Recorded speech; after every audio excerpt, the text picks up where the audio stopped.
C'est ça la réalité dont il parle. Parce que justement, je crois que pour être de gauche, que ce soit en littérature, en politique, il faut s'affronter avec le réel. T'es pas réel. On est libre. Parce que toi, t'es réel. Qu'est-ce que le réel ? Quelle est ta définition du réel ? Si tu veux parler de ce que tu peux toucher, de ce que tu peux goûter, de ce que tu peux voir et sentir, alors le réel n'est seulement qu'un signal électrique interprété par ton cerveau. Oui. Mais quand même non. Et tout ça, ça te paraît réel ? Regarde un peu. Regarde ! Un monde construit sur des miracles qui nous vend de l'émotion comprimée, nous mène une guerre psychologique grâce à la publicité, nous sert des produits altérant le psychisme dans notre bouffe, nous lave le cerveau à coups de médias, génère des microbules contrôlables qu'il appelle réseaux sociaux. Le réel. Tu veux qu'on en parle du réel ? Oh que oui, c'est exactement ce qu'on va faire.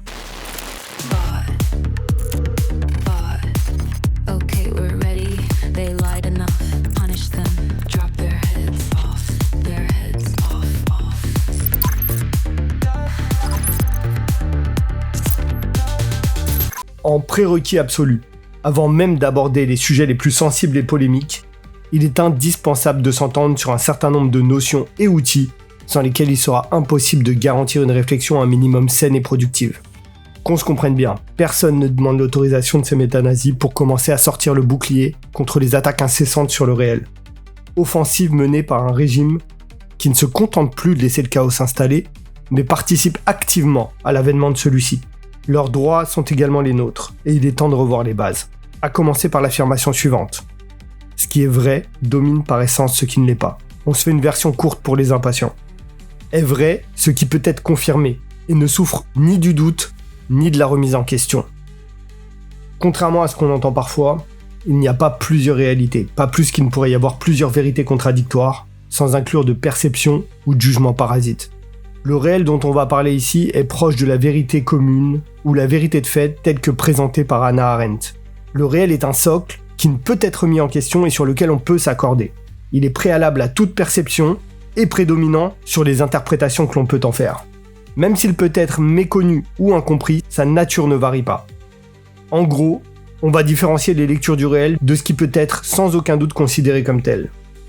Les sociopathes ayant un peu trop accès à la parole en public, certains en viennent à douter du plus élémentaire et évident. C'est pourquoi tout commence par ici. Certaines des premières chroniques publiées ici seront sur un ton parfois infantilisant. Je présente mes sincères excuses par avance à ceux qui n'en ont pas besoin. Mais soyez rassurés, cette étape n'est pas vaine et l'objectif de rétablir le règne du bon sens est atteignable. Notre principal atout dans cette quête est aussi notre impératif premier. Nous nous devons d'être plus méthodiques et honnêtes que nos adversaires idéologiques. Les valeurs auront de la valeur et les masques ne résisteront pas à l'épreuve du temps et la pression du réel. Il faut bien l'admettre, on est tous plus ou moins intoxiqués et entravés par diverses sources de propagande et gangrènes idéologiques. La seule chose qui nous permette au final, à mon sens, de garder les pieds sur terre, c'est la réalité que nous partageons avec nos opposants et détracteurs. Cette réalité peut être plus ou moins bien comprise, plus ou moins bien interprétée, mais une chose est sûre, c'est qu'elle est invariante, et peut-être l'unique moyen de trancher s'il n'est pas une option de mettre tout le monde d'accord. Avant d'aller plus loin, un petit rappel de ce qu'est la réalité, puisque j'entends déjà les tristes laquais de la culture métanazie venir répondre que la réalité est subjective par exemple, que rien n'existe réellement, ou encore tenter le classique chacun son avis sur la question. Je préfère prendre les devants. Non, la réalité n'est en rien subjective. Seules les perceptions de celle-ci peuvent l'être. Et c'est précisément pourquoi un minimum d'honnêteté et de rigueur sont nécessaires si l'on veut confronter deux perceptions pour se rapprocher du réel. Un coup d'œil sur la définition empruntée au Larousse par Wikipédia. La réalité désigne l'ensemble des phénomènes considérés comme existants effectivement. Ce concept désigne ce qui est physique, concret, par opposition à ce qui est imaginé, rêvé ou fictif. Aujourd'hui, Igor n'était pas dans son assiette. Dès les premières secondes, je l'ai senti. Moins d'énergie. Mais c'est qui Igor ? C'est ton mollet droit, c'est qui ? Il peut pas réagir, c'est un bâton avec une tête dessus, mais c'est pas un cheval. Le réel existe donc en cela qu'il peut être constaté ou a existé. En lisant la définition, ceux qui me connaissent me voient venir à des milliers de kilomètres. Patience les gars, on y vient. À l'instar de la démarche scientifique, qui consiste à théoriser pour ensuite éprouver l'hypothèse, en cherchant comment la réfuter, il sera question de tester la résistance au réel de certaines idées bien trop répandues. Seules les hypothèses qui résistent à la confrontation au réel peuvent prétendre être une base de travail et devenir théorie. Évidemment, il n'est pas question lorsque l'on parle de réalité ou de factuel d'un consensus sur les grandes questions existentielles, mais plutôt de sujets plus ciblés dont il est possible d'éprouver la nature aussi bien que les limites. On ne parlera pas par exemple du Big Bang comme une réalité ou une évidence. Il peut tout à fait y avoir consensus sur une affirmation erronée ou incertaine. D'ailleurs, histoire d'être tout à fait clair, ne pas avoir de meilleure réponse à une question à un instant T ne signifie aucunement que l'on dispose de la réponse parfaite ou définitive. Il est également inutile de venir brandir l'étendard d'un autre référentiel, comme on pourrait invoquer la physique quantique afin de remettre en cause la physique classique et conventionnelle. Lorsqu'il est question de phénomènes aussi simples que quantifiables et vérifiables, alors le réel peut être expérimenté et analysé. Il faut alors bien plus que des suppositions pour prétendre utiliser un autre référentiel, que ce qui peut être vérifié et dont chacun peut faire l'expérience ou au moins constater le résultat de celle-ci. On peut avoir des avis qui divergent, mais lorsque le sujet concerne la matière, le tangible, le structuré ou un événement, alors nos avis sont confrontés à la réalité inflexible, qui est notre seul lien qui ne peut être remis en question. Il n'y a alors plus débat, mais simple constat suivi de l'acceptation ou du déni de la réalité. D'ailleurs, je dois dire que je trouve ça amusant, que certains vivent comme une limite oppressante, et presque fasciste selon leurs termes, de définir ce qui est réel ou non. De mon point de vue, c'est extrêmement rassurant et sain, en plus d'être un outil inestimable pour comprendre notre monde. Le fait de savoir que je ne peux courir sur l'eau ni me noyer en dehors me permet d'établir des fondations sur lesquelles je peux à loisir entamer un cheminement de pensée ou prendre une décision raisonnable par exemple. Un autre excellent exemple est celui du célèbre canard lapin utilisé par Ludwig Wittgenstein, puis Thomas Samuel Kuhn, pour diverses démonstrations qui impliquent la notion de perception. À l'origine, ce dessin est tiré d'une revue satirique. Sa simplicité pour démontrer différentes premières impressions en fait un support parfait pour bon nombre d'études. On peut par exemple imaginer d'influencer la probabilité que l'un ou l'autre des animaux soit perçu en préparant le sujet lors d'étapes précédant l'apparition de cette illustration. Ce qui nous intéresse ici est qu'il s'agit d'un cas de cohabitation au sein d'une même représentation de deux perceptions distinctes. Effectivement, aucune des deux n'est plus vraie ou réelle que l'autre. Lorsque l'on vient proposer une nouvelle vision d'un élément établi et éprouvé, il s'agit d'un paradigme, du résultat d'une approche qui n'est ni unique, ni prédominante sur l'existant. Le paradigme n'est pas le réel, mais une grille de lecture de celui-ci. Le problème que j'ai avec les progressistes, par exemple, est qu'ils proposent ou essaient régulièrement d'imposer un certain nombre de paradigmes. Cependant, pour reprendre l'exemple du canard lapin, bien que les deux perceptions puissent être à égalité, il existe avant toute observation ou expression d'une interprétation ce qu'il convient de nommer le réel, à savoir l'existence irréfutable dans le cas présent d'une illustration qui peut être perçue à la fois comme représentant un lapin et ou un canard. Il importe alors peu que l'un ou l'autre ait été perçu en premier ou dispose de plus d'adeptes ou témoins. Toute perception prend place dans un cadre qui lui est supérieur, en cela qu'il peut être constaté. Une vision suffisamment éclairée, témoignant d'un niveau de compréhension et de recul suffisant sur une situation ou un sujet, prend nécessairement le dessus sur un paradigme alternatif, qui ne serait qu'une interprétation secondaire d'un phénomène suffisamment connu et maîtrisé pour être défini et identifié. J'avoue que c'est un peu lourdi comme ça, mais les escrocs et déviants n'hésitent pas à surfer sur ce qui est vague et imprécis pour féconder les cerveaux malléables. Histoire d'être plus abordable, prenons maintenant un cas plus visuel, avec l'exemple brutal d'un décès lors d'un événement public. Pour éviter tout scénario hollywoodien d'entrée, imaginons une balle en pleine tête sans aucun doute possible sur le résultat du tir. Un individu est dit décédé lorsque la vie quitte son corps, lorsqu'il cesse d'être considéré comme vivant. Il est possible de se souvenir de cet individu et de la scène, comme de les oublier. Tous les spectateurs de ce triste incident peuvent inclure des émotions, des détails qui les ont marqués ou des perceptions sensorielles lorsqu'ils vont relater les faits par la suite. Ils auront d'ailleurs plus ou moins d'informations en mémoire et celles-ci varient forcément en précision et justesse. On notera d'ailleurs très certainement des différences entre les versions rapportées, des hypothèses ou affirmations sur le déroulement exact des étapes qui ont mené au décès de cette personne utilisée comme exemple. Parmi la foule présente, certains pourront même mentir ou occulter les faits. Cependant, le réel demeurera. L'individu sur lequel on a tiré est décédé. Peut-être a-t-il été foudroyé par un phénomène inconnu juste avant l'impact de la balle, et que la cause de la mort n'est pas le tireur. Mais encore une fois, dans cet exemple, la cible du tireur est bel et bien objectivement décédé. Il n'est pas question de nier la complexité d'une situation ou l'autre, mais d'utiliser un regard froid pour se concentrer sur la constatation de ce qui est effectivement, par opposition à ce que l'on peut imaginer, souhaiter, penser ou ressentir. Une petite dernière pour être certain que l'on soit sur la même longueur d'onde. Un piéton s'apprête à traverser la rue. Une voiture est à quelques centaines de mètres de là. Un spectateur observe, trouve le piéton imprudent et estime qu'il devrait attendre que le véhicule soit passé pour traverser. Il s'agit d'une perception. Le piéton évalue la situation et estime avoir le temps de traverser. Perception également. L'automobiliste respecte-t-il les limitations de vitesse en vigueur ? On s'en bat les steaks, c'est un hors-sujet. Il y a un véhicule en approche de la position du piéton. Là, je pense qu'on peut parler de réalité objective. Il serait regrettable que le piéton de l'exemple soit l'un de ces gauchos consanguins des réseaux. Tu sais, le genre qui aime nier le réel ? Des fois au point d'être capable de prétendre que les voitures sont une théorie du complot, une invention des méchants mâles blancs dominateurs, ou du patriarcat, pour nous entraver et nous interdire de nous déplacer comme on le souhaite. Si c'est le cas, j'espère que sa capacité à évaluer le rapport distance-vitesse qu'il sépare du véhicule pourra compenser son manque de lucidité, sous peine de se faire percuter par une définition du réel de plus d'une tonne, qui va malheureusement converger vers lui plus que ses luttes illusoires ne convergent en dehors de son esprit malade. Je ne pense pas pouvoir faire plus simple comme illustration de ce qu'est la réalité objective. Plus on va chercher à détailler, à préciser, plus on va aller chercher des éléments parasites qui peuvent influencer la perception du réel. Le point désigné ici comme réalité objective est très cadré, défini et vérifiable. Cet état des lieux ne saurait être altéré par diverses perceptions et informations connexes. Sans perdre plus de temps à redéfinir le terme factuel, on peut simplement rappeler brièvement quelques affirmations l'étant. Les mammifères se reproduisent par association du mâle et de la femelle. Oui, je sais, je lâche pas l'affaire. J'y peux rien, je suis nature optimiste. Ils vont comprendre. Faut juste leur laisser un peu de temps. En tout cas, je refuse d'éviter le sujet et de tolérer les mensonges qu'ils ont appris par cœur et récitent.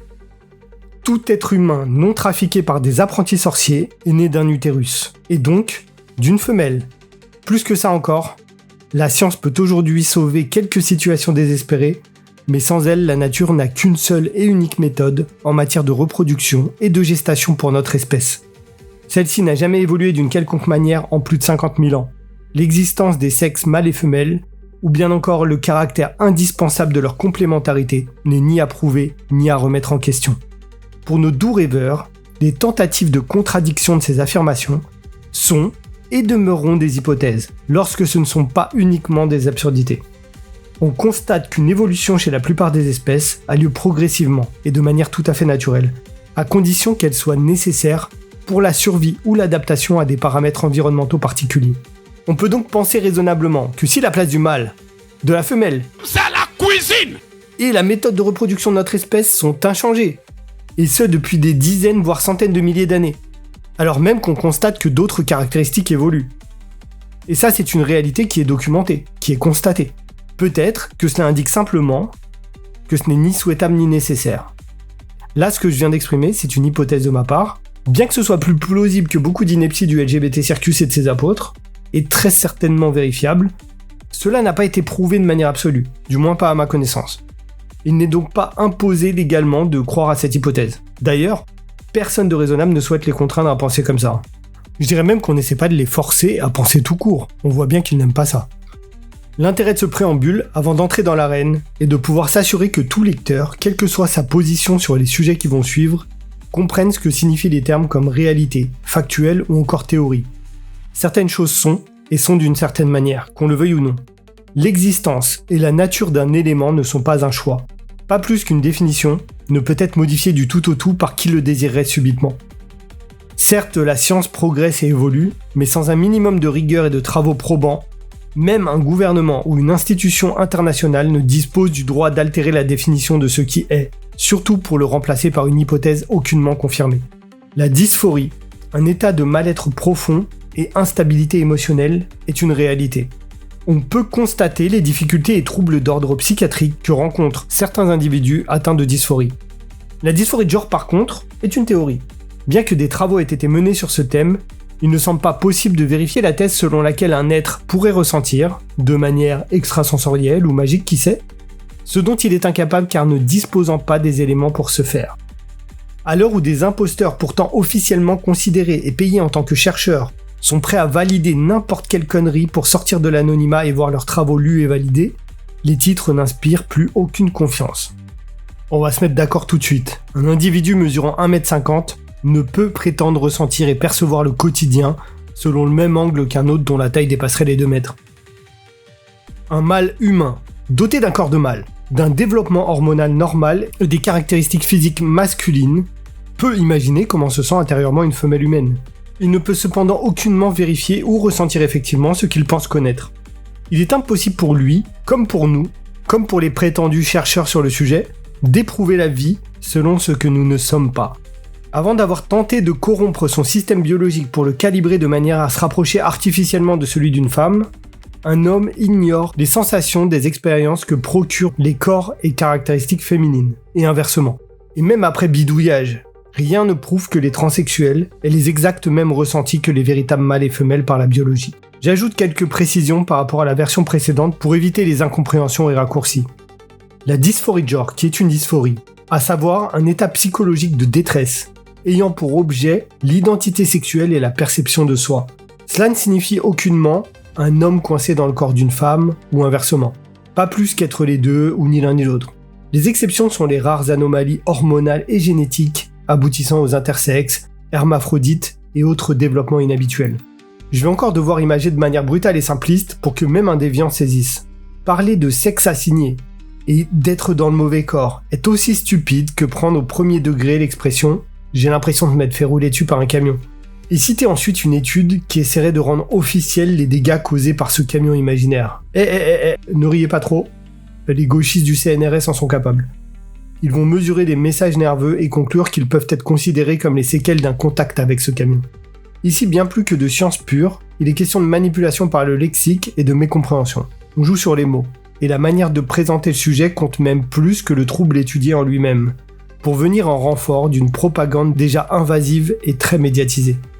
On popularise des raccourcis et abus de langage qui laissent penser une validation scientifique de ce narratif. Cela devient extrêmement dangereux auprès des enfants qui risquent de prendre au premier degré les expressions simplistes et simiesques des intervenants mentalement instables n'ayant souvent eux-mêmes pas compris la nuance. Un mâle absolument convaincu d'être une femelle peut semble-t-il singer son comportement et s'harmoniser avec les attitudes et réactions de femelle. Cela ne change pas ce qu'il est, mais selon la nature de l'observation, il peut avoir des résultats sur certaines mesures plus proches de ceux d'une femelle. Un enfant ayant chuté peut pleurer sans même s'être fait mal. Même rattrapé avant l'impact, la peur et la surprise suffisent à créer émotion et stress, suffisamment pour que le petit ne fasse pas sur l'instant la différence avec de la douleur. Peut-on pour autant attribuer ces pleurs à la douleur de l'impact ? Non. Mais par contre, ils sont bien déclenchés par la chute. La dysphorie de genre peut tout à fait être une détresse bien vécue et concrète, basée sur un mensonge ou une illusion. Et ce n'est pas pour rien qu'il s'agit à l'origine d'un trouble mental. On présente les conditions d'hommes et femmes comme un conditionnement et une construction sociale. Mais biologiquement, la naissance du corps précède la conscience. Le sexe n'est pas appris, mais hors anomalie bien réelle. Par contre, la compréhension de cet état initial indiscutable peut être influencée, altérée et causer des troubles ou mal-être, et donc une dysphorie. L'identité est relative au sexe physique, qui est un état de fait initial. Toutes les compréhensions ou mécompréhensions de ce que cela représente sont dépendantes en premier lieu d'une nature indiscutable. Cette réalité est pointée du doigt comme un objet de dysphorie, mais n'en demeure pas moins la seule et unique réalité. À ma connaissance, les bullshit sur le sujet du LGBT circus et des pseudo-chercheurs du CNRS, en ayant fait leur gagne-pain, sont pour le moment semblables à un exposé de platistes. C'est divertissant, mais on n'a rien à se mettre sous la dent de suffisamment convaincant pour commencer à douter. Pour terminer sur cette question, les troubles mentaux et hormonaux, qu'ils aient pour origine une anomalie génétique héréditaire ou même un agent toxique ayant perturbé le développement hormonal, ne remettent aucunement en question la notion de mâle et femelle. L'existence de troubles et anomalies est parfaitement compatible avec l'acceptation de la nature biologique de notre espèce et son fonctionnement. Pour ceux qui ont une approche honnête ou juste curieuse, les chroniques en ouverture permettent de comprendre de quelle manière sont abordés les divers sujets sensibles traités plus loin. Pour ceux qui lisent ou écoutent dans l'espoir de trouver un angle d'attaque, ou même de récolter des propos à sortir du contexte, la légèreté intellectuelle de vos alliés et partisans, l'hypocrisie et la malveillance d'autres, nous obligent à ce jour à devoir expliquer et développer des concepts qui pourtant sont habituellement compris sans effort, depuis des siècles pour certains, y compris par des enfants de 5 à 10 ans. En tout cas, ceux qui n'ont pas eu que la télévision, Twitter et Snap comme parents. Seulement, les nouvelles religions ont décidé de s'efforcer à nier jusqu'à la réalité que nous avons tous sous les yeux, tout en commençant à proposer un narratif de remplacement. Pour tous, je préfère détailler, même ce qui ne devrait pas l'être, afin d'être compris au plus proche de la pensée initiale. Quelques exemples et reformulations permettent réellement de calibrer une pensée et de limiter les possibilités de mécompréhension. Cela permet aussi de mettre en difficulté les divers idiots et intervenants de mauvaise foi qui ne tiennent debout que si l'on accepte de croire sur parole leurs inepties. Faisons en sorte que tous ceux qui liront ou entendront ce qui va suivre disposent de tous les outils pour comprendre la nature des enjeux et procéder de propagande. Pour ce qui est de la propagande de guerre, je vous redirigerai vers des auteurs bien plus chevronnés et professionnels que je ne le suis. De manière plus concise, la méthode employée est de s'appuyer sur du solide et de ne pas accorder de valeur de véracité à un discours uniquement parce qu'il est repris ici ou là.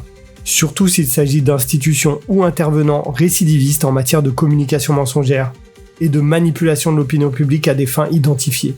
Et c'est pourquoi la République, le LGBT circus, les usurpateurs qui sont prétendus philanthropes, et les fanatiques religieux, les esclaves relais et bien d'autres seront utilisés à de très nombreuses reprises pour illustrer mes propos et démanteler la machine de corruption conçue et mise en marche par les ingés sociaux.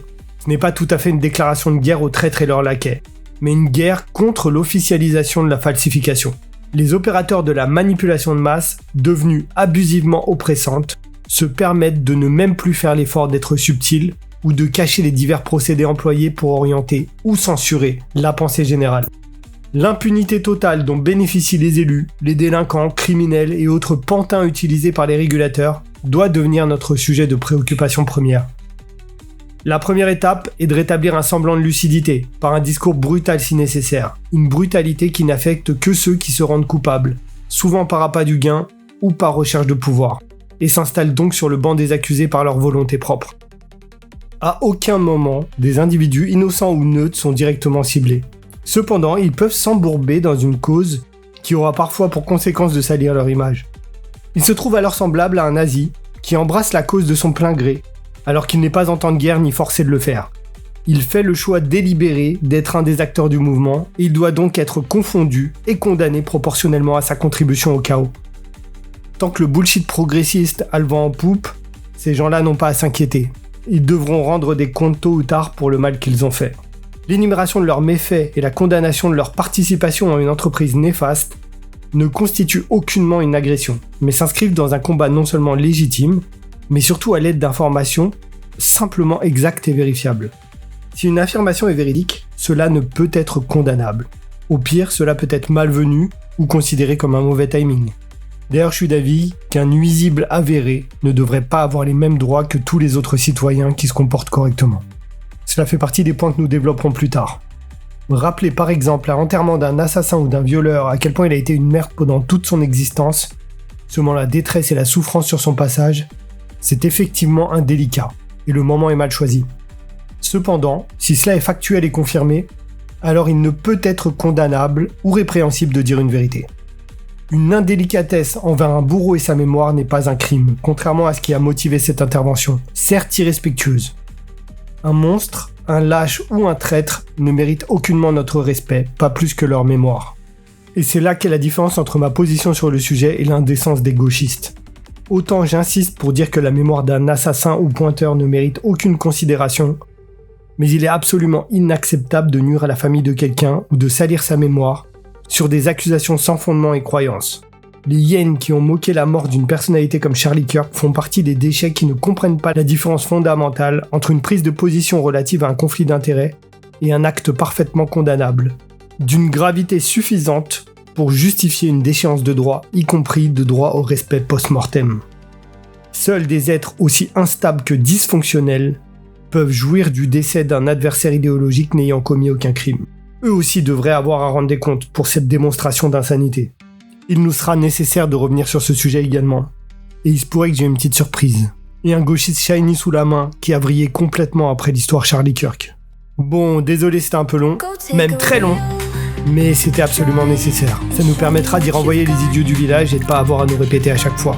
Cette pièce du puzzle est en place, on peut passer à la suite.